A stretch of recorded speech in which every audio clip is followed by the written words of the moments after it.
Hey everyone, it's Last Protagonist. This video will summarize my thoughts on the Temple League mechanic in Path of Exile 2, why I dislike it, and some ideas that'd make it more fun for me. As a quick disclaimer, I tend to prefer the game to be more solo self-found viable and have more deterministic forms of progression, so this may not be everyone's cup of tea. I also tend to continue building off the hypothetical points I make, so try not to get yourself rage-baited before I finish. There have been a number of discussions lately about whether players enjoy mechanics that take them out of maps, and I'm not entirely sure how I feel about the subject myself. In some ways, they can be annoying if you're trying to work on the meta progression of your atlas, since you essentially have to put it on hold whenever you leave maps, but in other ways, they can also be nice if they're relatively self-contained. In Path of Exile 1, I didn't really care for Incursion, which was its version of the Temple League mechanic, because it always felt really choppy setting up your temple and running it by teleporting in and out of maps, and once the final temple was unlocked, I didn't like how tedious it could feel pathing into dead ends and needing to backtrack to clear all its rooms. Unfortunately, these problems still persist in PoE 2's version of the temple, and are even exacerbated somewhat by how many more rooms it has, though you can at least teleport between checkpoints in PoE 2. While it's nice not having to go into multiple temporal rifts each map to gain charges to access the temple, I've never been a fan of having to essentially stutter step between doing maps and the content I actually want to do, and I'd ideally like to be able to just focus on the content I want to run, meaning I'd like it if there was some mechanism in place to continue running the temple just from running the temple, or running delve from delve, and so on and so forth. I know that'll trigger some people, so before going further, I should take a step back and point out that although the current iteration of the temple is extremely powerful and rewarding, I'm not trying to advocate for easier temple access for the sake of its rewards. I'm trying to speak more conceptually about how fun it is to access it. While I'd enjoy being able to continue running the temple from within and not needing to return to maps to gain temple charges, I can also see how this could become unhealthy for the game and could potentially create an ecosystem where the temple competes more directly against maps. I'm not against the idea in principle, and while I think it could be cool to have multiple endgame paths of progression, it puts the temple in a bit of a tough spot to balance until we get more endgame content. With that being said, even if the temple offered an alternate endgame experience for maps, I can also see that there may be opportunities to make it relevant to the endgame mapping experience if temple crystal charges could be itemized and sold to other players on the currency exchange market. It might even open up alternative currency farming strats by allowing some people to create degenerate crystal farming characters that could sell shovels to those who'd want to rush the proverbial temple goldmine. Maybe a little of column A and column B could be good, where you could get some temple energy refunded just for running it, and the rest from the currency exchange. I don't know, these are just some ideas. How do you guys feel about out-of-map league mechanics requiring mapping to farm materials to run them? Now, setting aside how rewarding the current version of the temple actually is, since that can always be adjusted, one of the biggest reasons I'm not a fan of the temple is due to the RNG of how rooms are obtained and how they connect to each other. Or rather, how they don't.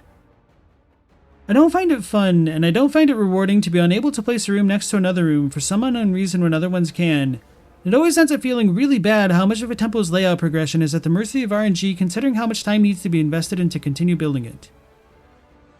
Add on the extra layers of RNG in keeping your temple layout intact, and it can get real rough out there. As an anecdotal example of what I mean, I had a friend who literally took 40 temple runs for his spy master to drop a medallion to lock his layout, so for him, it felt like he couldn't progress the temple for a long time because of RNG. If I could, I'd make it so that every room could connect to each other, and that players could place any room they wanted using crystal energy. This would effectively make hallways redundant, and they could be removed, or kept in if players wanted to use them to beeline towards something like Aziri or the Architect. In addition to that, I'd also make it so that rooms could be replaced or upgraded directly with crystal energy, kind of like how medallions of Quipolotl work right now. It would take some iteration to figure out the proper balance for this kind of mechanic, but to quickly offer up some ideas to help illustrate how this could work, maybe it would take one crystal to place a room, another crystal to upgrade it to tier 2, and another to upgrade it to tier 3, or instead maybe it could cost one crystal to place a tier 1 room, 2 crystals to upgrade it to tier 2, and 3 crystals on top of that for tier 3, costing 6 units total for one maxed out room. This system wouldn't be meant to replace the current way we can upgrade rooms now by placing synergistic rooms next to each other, but would work in tandem with it to help players target the kind of content they want to focus on. Of course, this might sound ridiculously powerful with the current way we can build up the temple, and if players could place rooms wherever they wanted, the temple would get solved really easily and become boring and feel mandatory to a large number of players.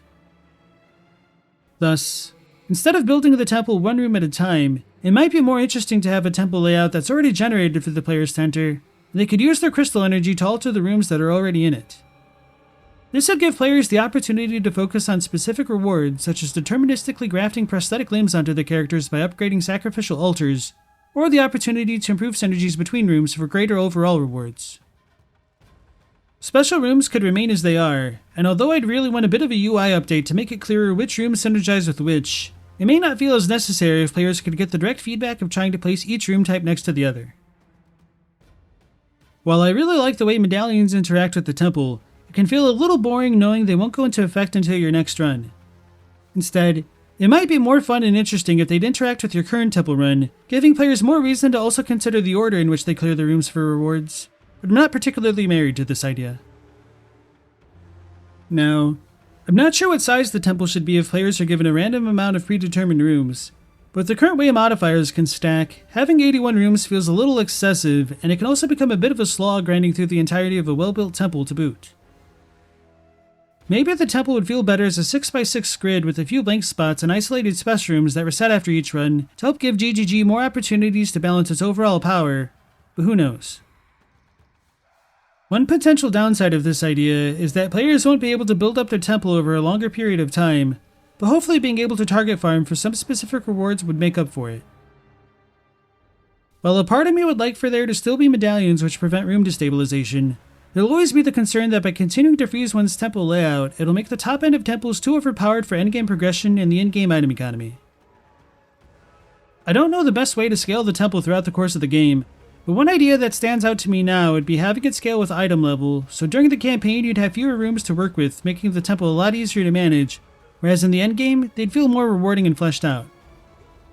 Perhaps we could have a few rooms appear naturally at higher tiers as well. On the topic of temple rewards, I don't think players are wrong to point out that while the temple felt strong in the early portion of the campaign, it fell off pretty hard in the mid-game and took way too much investment to become good in the endgame. Perhaps one way to address this would be letting rewards granted from workbenches scale more directly with room tier. So letting there be exalted workbenches which drop exalted orbs, greater exalted workbenches that drop greater exalted orbs, and pristine exalted workbenches that have a chance to drop either a greater exalted orb or a perfect one. I could see some players saying this would be too strong, so the numbers might need to be adjusted, but like I said at the start of the video, I'm more in favor of deterministic progression, and if a player has to invest either time in mapping or currency to build up their temple, I don't see the problem in rewarding that. With that being said, one thing which I think absolutely needs to change in the temple, even if they nerf the loot completely, is that it needs to have a proper level of punishment for characters that die within it. Last League got broken pretty quickly because players could just revive ad nauseum to slowly clear content that their builds weren't ready for, though maybe for some that could be seen as a good thing. Either way, the temple's lack of punishment is very at odds with every other endgame system in PoE 2 right now, and I think it should be changed. One other change I think would be welcome is increasing the amount of checkpoints found throughout the temple. With the current configuration of checkpoints appearing at the end of snakes, it can feel really tedious backtracking at times, and in my version of the temple, there wouldn't even be snakes to begin with. Instead, it might be better if checkpoints were in predetermined locations, with there being one checkpoint for every 9 room tiles, but that number could always be adjusted depending on how many rooms are available in the temple. My thought process behind this is that it'll make traversing the temple a bit more consistent, and may even incentivize players to place their rooms on checkpoint tiles if they want to refill their flask charges or other resources. Obviously, these suggestions aren't the end-all be-all in terms of feedback for the temple, but I think if these kinds of changes are implemented, I could come to enjoy it a lot more than I currently have. But let me know what you think. Do you like the current state of the temple? Do you think it should be changed? If so, what would you want to see? Be sure to let me know in the comments, and hopefully I'll catch you all in the next one. Thanks for watching, and be sure to like or subscribe if you enjoyed it. I'd also like to give a special shout out to my patrons and channel members for their continued support. I appreciate it. Until next time, take care, stay safe. Last Protagonist out.